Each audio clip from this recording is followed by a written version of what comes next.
Hi, teachers. So, I got here about 15 minutes early because I wanted to put on the board what we're covering this day for our students. I wanted to stop in the office and get my registration emergency cards so I can have those laying out on the table for the students to look at when they come in. I've gone over my lesson plan and I made sure I brought all my materials. There are my bingo cards and some little colored pieces of paper to use to cover the bingo cards with, and my Master 11, which I've already cut into little squares so I can pass them out. And if I were bringing these to my classroom, they'd be in a little baggie just like this. Put all my supplies together so they can have them easily transportable.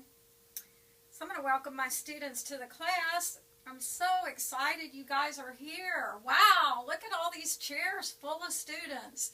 I'm really anxious to be your teacher this year. My name is Angela. This is my email.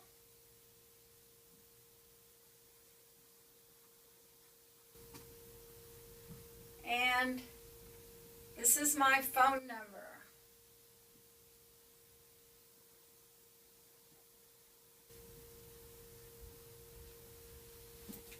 We're going to have a lot of fun this semester.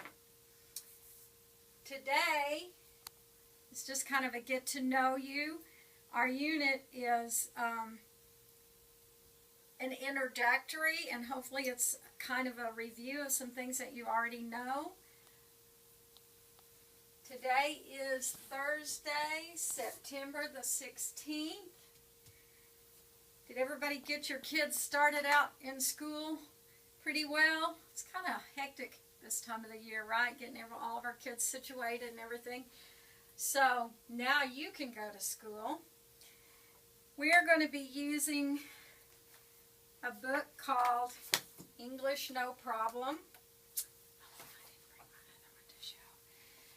You're going to have a workbook, and we're going to have a set of books like this to use in the classroom.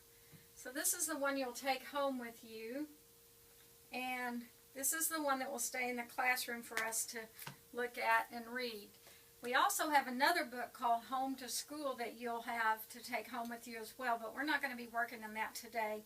We'll be doing that the next time we get together. Today we're just going to concentrate on this book. So I'm going to have my students open to their first page. Well, actually, we're going to talk about what's on the table first. So, what did you see when you came in? And then we're going to discuss what this is. Of course, they've all seen it before. They're probably going to tell me about it. We're going to talk about how it's used, why this is important, that kind of thing.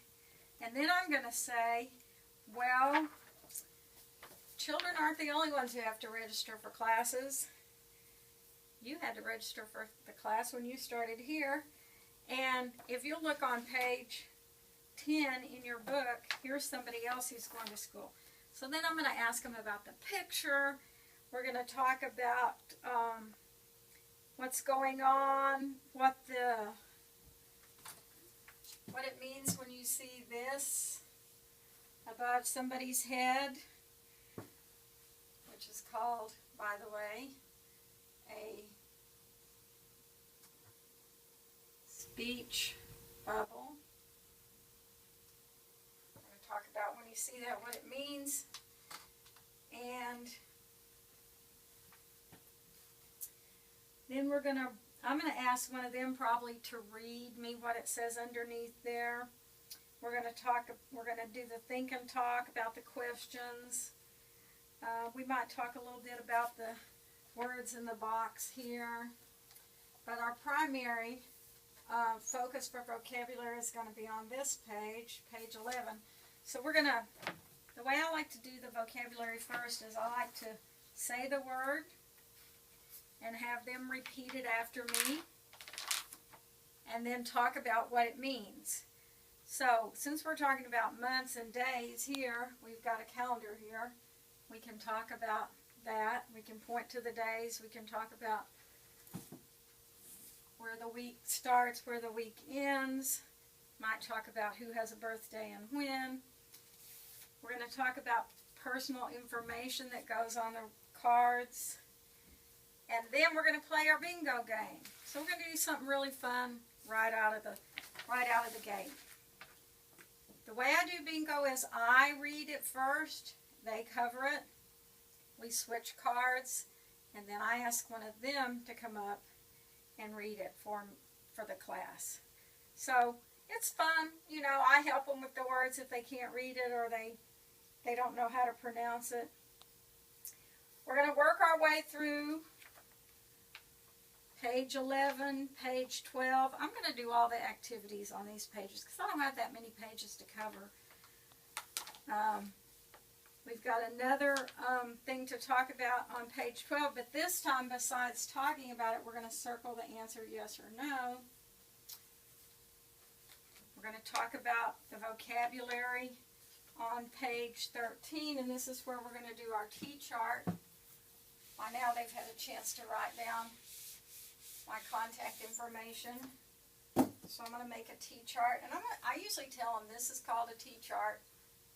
Why do you think it's called a T-chart? Obviously, it looks like a T. So how did you get to class today? Did you walk? Or did you, and they'll start yelling out, I walked, I drove, whatever. I drive, I walk. Come up here and write your name in the correct column. And then we'll count. We'll talk about more people drive or more people walk. What do you do when it gets rainy? Because we're going to talk about that today. How do you think you're going to get to school then? All right, down here on the class chat, we're actually kind of substituting this activity for class chat. We're putting our name here. We're saying whether we walk or drive to school. Some people don't have cars at all, so we might talk about that a little bit. And after we've all kind of had a chance to get to know each other's names and a little bit about our friends at school, we're going to move to grammar talk. So, the first thing I'm going to talk to them about is conjugating to be, which is an irregular verb. Most of them use these words, so they probably already know them. But we'll talk about I am, you are, he, she, it is. Probably just going to start with those. We'll start with the singular first. And I'm going to introduce the word contraction. I'm going to write it on the board. I'm going to say in English, the word contract means to get smaller. So, when we make a contraction, we put two words together to make it smaller, make one word. And then we're going to talk about I am becomes I'm. And we took out this letter. But because we took out a letter, we have to show that we removed a letter. This is called an apostrophe, and I write that word on the board. I don't expect them to know it, but a lot of them write it down. An apostrophe means something's missing. What's missing in the word I'm? So we're going to talk about I'm for a little bit till we have an idea about what's going on. Then we're going to move to the others and talk about how to make them into contractions.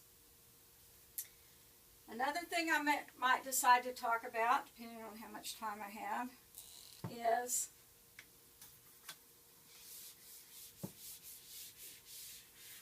what's called a pronoun. Because really what we're working with here are subject pronouns. I'm not going to say subject pronoun to my students, but I probably will use the word pronoun. Pronoun is a word that stands for a noun. Then we're going to talk about a noun.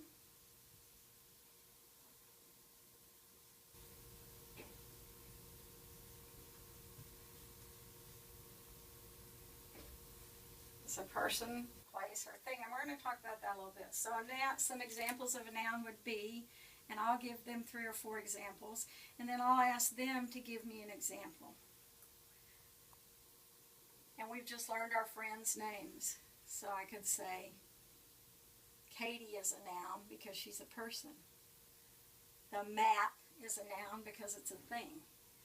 And then we'll talk about pronouns. A pronoun means something that stands for that. So instead of saying, Katie, will you bring Katie's book and put it at Katie's desk?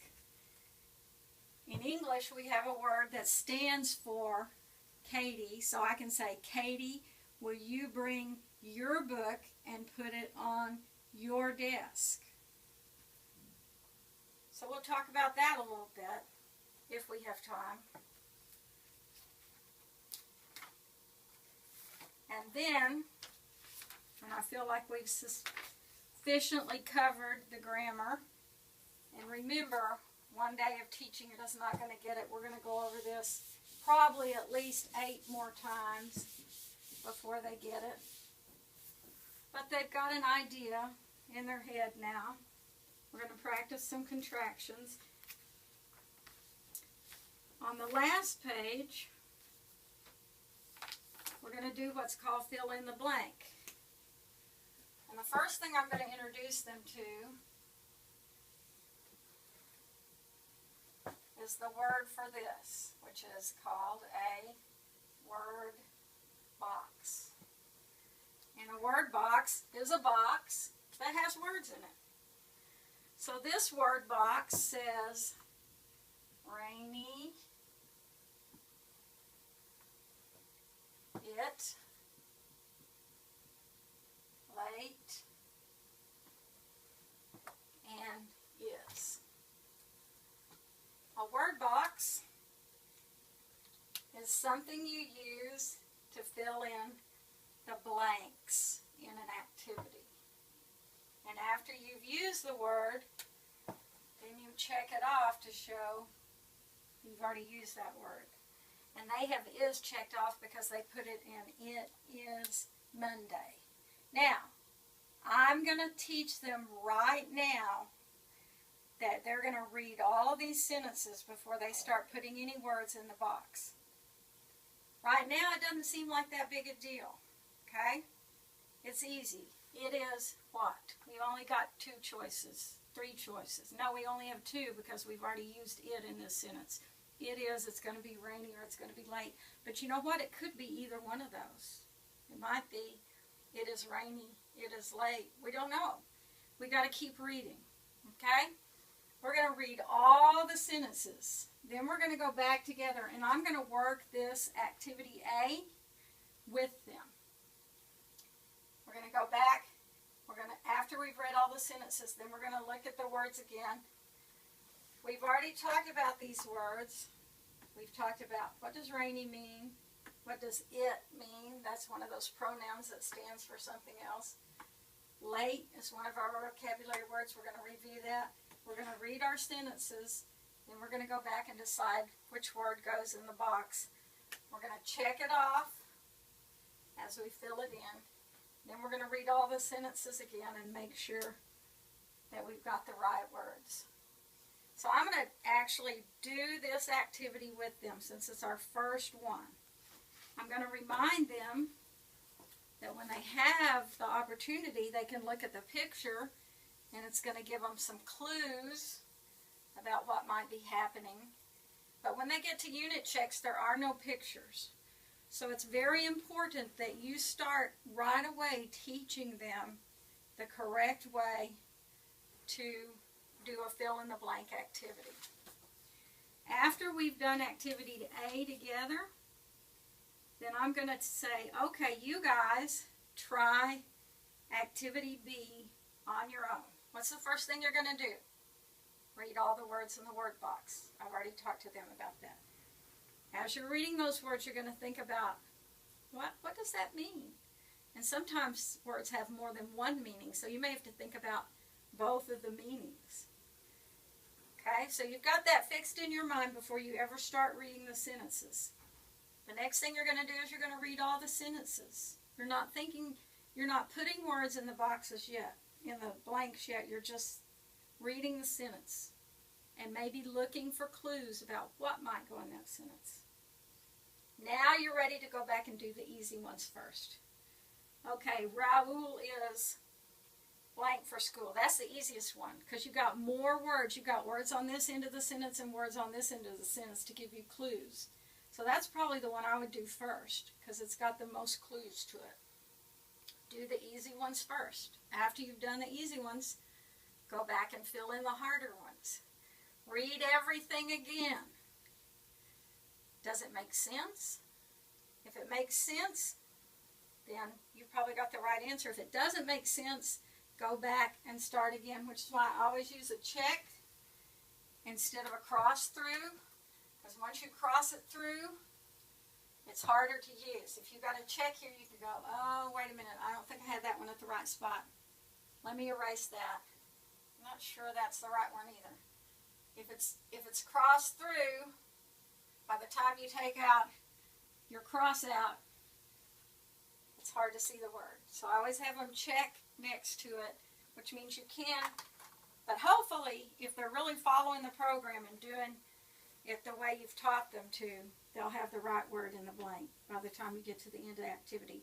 And I'm going to try to give y'all a handout about the 6 steps to teach them about how to fill in the blank, because there is a sequence, and if they learn how to do it, it'll make it much easier. All right, and then we're down to activity C, which is their writing activity. Drawing a picture of going to school, talk about today. You know, I kind of like to do the writing activity last, so I think I'm going to do this Master 11 right here before we do the writing. And they've been sitting for a little bit now anyway, because we've talked about contractions and pronouns, and now we've learned how to fill in the blanks. So I'm going to get them up and out of their seats. I don't have this anymore. This is just for you to remember what we're doing. Mine looks like this. So I'm going to explain to them. I'm going to give you some words or a picture, and it has a number at the top. Find the other people who have the same number, and we're going to make a sentence. And this is their first time to do anything really interactive, because the T-chart was up here on the board. All they had to do was walk up and write their name. The bingo, they each had a card, and they were doing it themselves. This is their first chance to get up and move around and interact with the other students, so they're going to be nervous. This is their first day. You're going to circulate. You're going to talk them through it. You're going to give them the support they need to be successful, and then you're going to let them tell you the sentences when they all get together. So my little group of ones here are going to say, this is Sarah. Today is Monday. It's rainy outside. She's late because she's coming to school at 8:45. I'm gonna demo one of these like this one for them, and then they're gonna do the others. And like I said, I'm gonna walk around and help them out. Then we're gonna come back and do our writing activity. I'm gonna give them an example. So I'm going to say to my students, I really like to have everybody write a little bit in class. It's great practice, and it's fun. So they've given us a writing activity here. It says, draw a picture of you going to school. So here's my picture of me coming to school today. Oh, I don't have that long a hair anymore, but so I'm going to make a real simple picture so they don't feel intimidated. And I'm pretending that I could make a better picture, right? So, here I am. Here's my sentence. Today was the first day of school. And actually, depending on my level of my students, I might want to stay in the present tense right now. That's something you're going to have to decide when you're in that classroom with your students. Am I going to use past tense, or am I just going to try to stay in present tense right now? The class I had last fall, they didn't have any problem with past tense. But you might have a class that you want to stay in present tense. I met new friends. And again, if you're doing present tense, maybe you want to say, today is the first day of school, I make new friends. Okay? It was fun, or is fun. I'm going to write a very simple story. I'm going to read it to them. I'm going to say, your turn. Some of them are going to copy this, and depending on where I think they are, I may say, write your own story. You know, don't copy mine, write your own. If this is the best they can do, I'm going to let them copy it onto their paper. I might talk about exclamation mark, or I might just use it and leave it and talk about it later. You're going to make a lot of decisions in your classroom right there, based on your students. How much are they ready to handle? How much do I challenge them? How much do I feed them the information or the answer? Based on your students, you're going to decide how you're going to gear the material that you're presenting. Like I said, when I was talking about contractions, maybe I'm going to talk about pronouns right now. Maybe I'm just going to skip that altogether and say we're just going to focus on contractions. Depends on your students, you know. It's usually better if your students are lower, it's definitely better to present fewer things. But if you have those students who already have a pretty good grasp of things, like when you start talking about contractions and they go, I'm, he's, we're, and you know, yeah, okay, they got that pretty well. Let's talk about something else. So, at the end of my lesson, I'm going to talk to them about reading. We're going to read Book of Seasons, which, by the way, is one of my favorite books. And the ones that we have actually have English and Spanish, so I love starting our classes with this book because they feel more comfortable. Most of my students I had last fall were Spanish speaking, and so they can see the words, and it makes them feel more comfortable already. Although I'm reading in English, of course.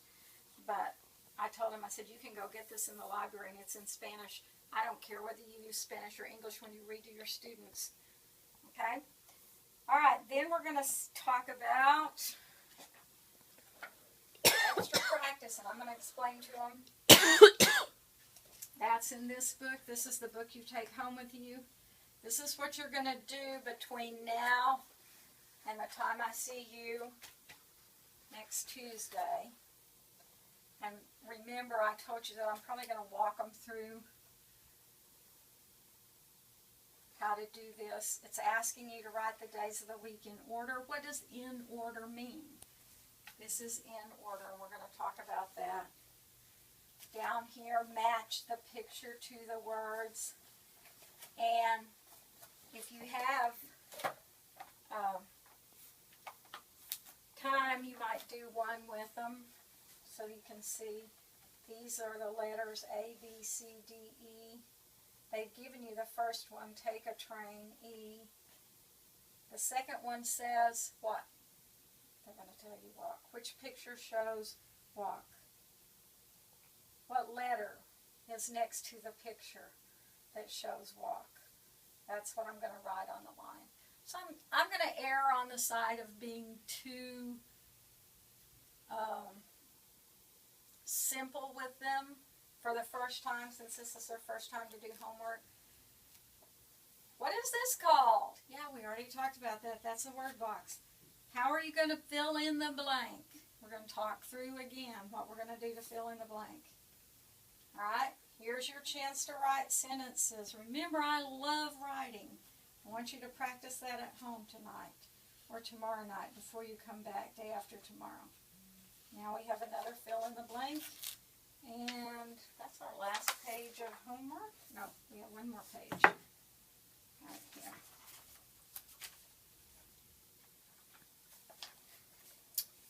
All right, this is personal information. So, zip code, phone number, address, area code. And then here's your writing your personal information down here. Okay? All right, so then I'm going to say to my students, do you have any questions about how to do the homework? Okay, great.